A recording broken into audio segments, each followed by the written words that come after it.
Unajua matatizo kwa kila mtu. Kwa kama kuna mtu anakaa ananiambia mdomo umeniponza, sawa? Yani matatizo hayana hodi. Yani kama utakaa utasema wana Mwijaku wewe, Mwijaku mdomo umemponza, sawa? Mdomo ndo kazi yangu.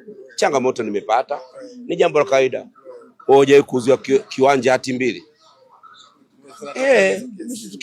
Kwa ni jambo la kawaida. Kilichotokea ni nini, labda utoe kifahamu? Mimi pale nilinuaga nyumba.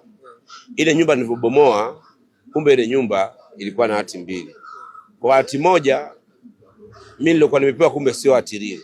Kwa hati nyingine ambayo mtu mwenye nyumba ndo kaja, kaambia hata kanyuma kaja na document, tumefuatana kwa nimefika mpaka kuna kampuni moja ya wao ndo wanasema wao ndo ibidi tutafute mtu aliyotoa offer. Hoja viwanja kuna mtu wa offer aliyotoa offer. Kwa nikawaza nikatafuta nani alitoa offer hapa. Nani alitoa offer ambaye akampa huyu mtu hapa alojenga, ambaye alojenga sasa ndo kaja kauza. Kwa tukafuata kampuni moja inaitwa Survey Plot Company, Survey Plot nini sijui. Tukasema kwa ile survey aliuza kwa ule mtu. Yule mtu akaja, lakini wao survey walitoa offer, akatoa na hati. Yule bwana mtoto wake akaenda akatengeneza hati nyingine kwenda kukopea lile eneo. Kwa ile hati ya mwanzo walienda kuripoti imepotea. Kwa hiyo ukipotea si unatengeneza hati nyingine. Kwa hiyo akatengeneza hati nyingine. Kwa hiyo utengeneza hati nyingine ndio mtu akaa pale. Kwa hiyo nimekuja kuuziwa ndio imetoka ile hati ya Survey Plot Company.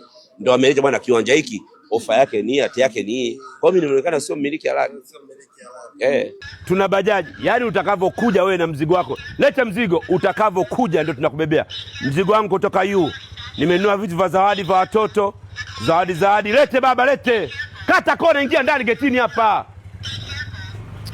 Wewe vipi, dereva wapi wewe? Wewe dereva wapi rafiki yangu wewe? Hapo yakata kubwa.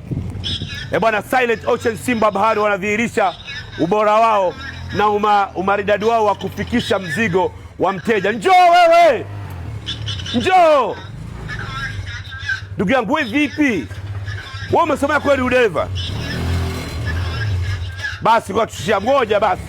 Pikipiki ina nguvu hapo kwa tushushie. Njoo huko. Acha hapo njoo fungue. Silent Ocean Simba basi. Simba Bahari. Kijana huyu hapa mzigo umeshafikisha, dereva wa guta. Shusha mzigo kutoka Silent Ocean Simba Bahari. Mzigo ulikuwa China. Ngosha.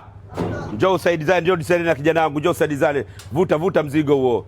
Shika hapa mzigo uweke hapa. Silent Ocean Simba Bahari. Siku 28 mpaka 30 mzigo umefika. Weka mzigo chini. Fata mwingine. Pada. Hii ni guta. Unaweza ukaletewa mzigo wako na guta, ukaletewa na gari. Weka mzigo hapa. Mzigo imeshafika kutoka China, Guangzhou. Mizigo ya maana kabisa. Shusha mzigo. Silent Ocean. Mwarabu, Mungu akutunze. Kansela Salah. Tajiri ni mmoja. Ukifa wewe dunia ndio imeshaisha. Mtu wa maana kabisa. Silent Ocean. Kansela Salah. Tajiri ni mmoja tu. Call me DC Mwijaku Expensive Life. Hala.